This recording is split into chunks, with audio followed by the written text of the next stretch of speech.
matata he likita yace kai dan uwarka ka fita rayin lafiya ita za ta ja leda uku kai kuma ka ci uwar leda he dai gala.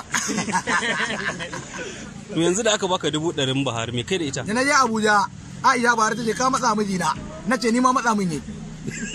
Allah wallahi nace to ina akawun nace gahi nace ina ya je nace gahi kike kai mahaukacin yana nace ku ba 100 ina ka ba kuɗi mai haukacewa ne ta san barka da hatsi ne iska kawai na je ne musu Abuja billahi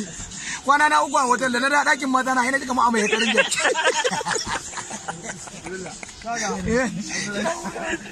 ka san Allah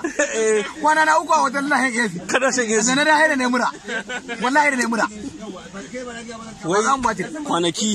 wasu ne batirin ka zauna kwanaki wata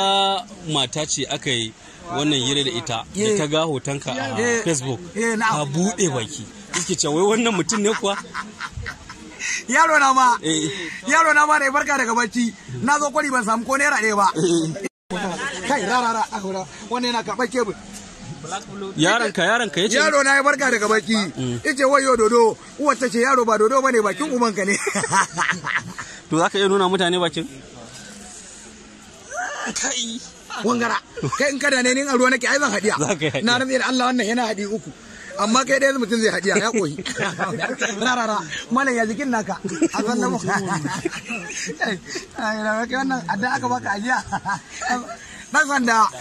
irki gugu na yace ke kina yau da adda nace ba adda bace yalla bai gugu na ka rike yace kai kina kin fini yan wuya je kina ki zo ka rubatir man watan batir